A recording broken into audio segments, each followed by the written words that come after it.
What is going on, guys, and welcome back to another video. And in this tutorial, I'm going to be showing you guys how to create this 3D transition inside of Premiere Pro. And to be honest, this effect actually isn't that difficult to do. So if you're just a beginner or you're someone that already knows quite a lot about Premiere Pro, then you should be able to create this effect pretty easily. And if you do have any questions, then like always, just make sure to drop them down in the comments below and I will try to respond to them, or someone else in the comments may be able to help you out. But let's go ahead and get started with this effect. So I have these two clips over here in my timeline, just this first one, and then it transitions into the second one. But obviously we have no transition right now. It just cuts straight from this one to our next video layer. So the first thing we want to do is go ahead and mask out the first layer. Ideally you want to have someone in the foreground or something in the foreground, so you have like a background you can actually zoom into, which creates that like 3D effect. So right here I just have Damian Lillard, and we just want to go ahead and mask him out basically, and I want to zoom into this side of the screen. Ideally you want to have somewhere in your video where you can like zoom into. So in this case I did the top right, which I feel like works well for this shot.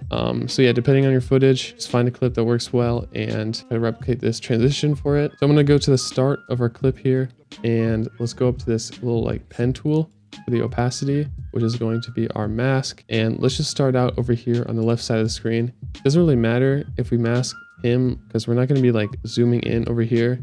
We only really care about this side of the screen. So create a rough mask, and then let's try to get something that looks decent. And if you've ever used the mask inside of Premiere Pro, you'd know it's honestly like terrible. I don't know why they haven't really like updated it. Like compared to the masking and roto brushing you get in After Effects, like this just does not compare at all. So honestly, if you have After Effects, it might be smart just to rotoscope him out or mask inside of After Effects and then bring it back into Premiere Pro. But so far I almost have him fully masked out. I'm just going to go ahead and link this to our first point. Now you can see we have it masked out, and obviously this side of the screen doesn't really matter because we're not going to be zooming in and you're not going to see that part anyways. So the rest should look good. And the feather, we can bring this down to like 6. We don't need that at 10. Now obviously the mask isn't actually going to be tracked onto a subject, like it's just going to be that one frame. So to fix that, you'd either have to kind of manually adjust these keyframes one by one, or we can try this I guess tracker that they have built in, which if you get lucky then you can go ahead and use, but we're going to try it and see what kind of result we get. Not really expecting anything great. All right, so our tracking just got done, and as you can tell just by this last frame here, I mean, I don't even know what it's tracking onto. Let's just go a few frames over. It looks like at the start it did a pretty good job and then just like gave up. Like I don't even know what it's trying to track onto right here. So yeah, as you can tell, like I said earlier, the Premiere Pro tracking is awful, and the masking in general. I really hope they actually update this in a future update. I mean, we have AI features coming out, but we can't even track a subject. Like, I actually don't even understand how that's even possible, but like DaVinci Resolve is free and has better tracking than this, which is kind of crazy. But to be honest, I think this is going to be good enough. And for this effect, I'm kind of just going for a super fast transition, and you shouldn't really pay too much attention, especially with all the motion blur that's going to go on. So if your mask doesn't look perfect, but it's something like this, then honestly, I just go ahead and call it good, because it's going to take way too much time to go ahead and try to fix everything yourself. So the next thing we're going to do is duplicate this layer. So if you hold down Alt on your keyboard and drag up, it'll duplicate that layer. On the bottom, let's go ahead and delete that mask. So now if we toggle that off, you can just see we have our mask layer on top. And let's bring this up one more track and bring our layer that we want to transition to and just drag it in between those layers. Now you can see our video is in the background, but we want to position it in that top right. So select that layer, go into the motion here, and if you toggle on this right here, it'll actually make it so you can drag your video layer on your screen.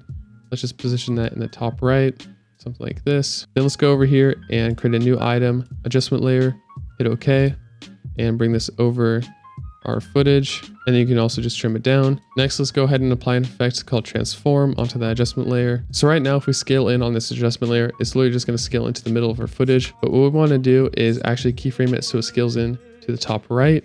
And the smoothest way to do this is by adjusting the anchor point. So let's move this anchor point just by using the anchor point values, and you're gonna have to mess around with this. You'll figure out like how this actually works, but right now I'm dragging it like super far off the screen, which doesn't look good, but you'll see just in a second what it's gonna do. So next you want to copy the anchor point values and then paste them into your position. So now if you scale in, it's not going to scale into the middle of your clip, and it's actually going to go into that video layer, or hopefully it does. If it's a little off, then just go ahead and mess with those anchor points and get them to where you want them to be. Just always make sure that the position is the same as the anchor. Now let's go to the start of that adjustment layer, maybe just a few frames off, and set a keyframe for the scale, and then go over to where that video layer actually shows up onto the screen. Zoom in the scale all the way till we don't see our original layer and it's just zoomed in on our next clip. And we can also bring up the shutter angle to 360. Let's open up this little drop down And I'm just going to ease in this keyframe by dragging this little point here to the right. So it's like a little ramp in. If I play this back, you can see what that creates. I'm also just going to expand this layer just a bit to the left so I can actually see it a bit while it's zooming in. So already it's looking pretty good. Next thing we want to do is apply motion tile so the video actually like appears throughout the whole entire screen. So let's go up here and search up motion tile. Now this actually isn't a default effect inside of Premiere Pro. What I did is I actually created my own motion tile. So if you want to go ahead and download it, I have a download link in the description below. Super easy to install. You just go up to these 3 lines and then hit import presets. So once you have that downloaded, you can just go ahead and drag that onto that middle layer, and instantly you can see your video gets replicated throughout the screen. So if I toggle that off and on, you can see what the effect is doing. It might move the position of your clip a little bit, so we might have to go back and adjust it. So let's make this like 300. Yeah, we got to move that down a little bit more, maybe like 260. All right, 230, 210. There we go. I think that looks good. That looks about where we had it before. The next thing I want to do is fade in that layer. So I'm going to use the cross dissolve in Premiere Pro and bring this onto that layer, but let's just shorten that down just a bit. So now that video layer just slowly fades in. Now next I'm going to add a shake to help add the impact to this effect. So I'm going to bring on another adjustment layer and just trim this down. And I'm going to have the adjustment layer start right where that transition kind of ends, so right about here. And let's go ahead and apply one of our shake presets that I have. Obviously you can use whatever shakes you have downloaded, but I'm just going to go ahead and use my shake presets. If you want to download these as well, I'll have them linked down in the description below. There's tons of different presets to choose from. There's like over 20, so it works super well for sport edits or any kind of videos that you want to add a bit more impact to. So I'd highly recommend checking them out if you were wanting to add some shakes to your videos. Let's go ahead and drag on one of these shakes. Let's try the go-to shake 4.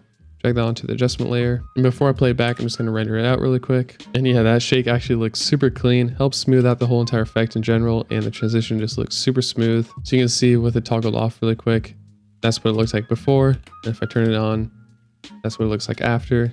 Super clean and easy to do. Like I said, there's a lot to choose from here, so we can just drag on another one. If we want something a little bit more of a hard shake, we have one that's called a hard shake. So let's just drag this onto the adjustment layer, render this in and out really quick. Now as you can see, we have just more of that kind of hard shake, which adds a lot more impact to the video. But yeah, that's pretty much it for this video. If you'd like to see more videos like this in the future, then make sure to drop a like and subscribe to my channel, and I'll see you guys on the next one. Peace out.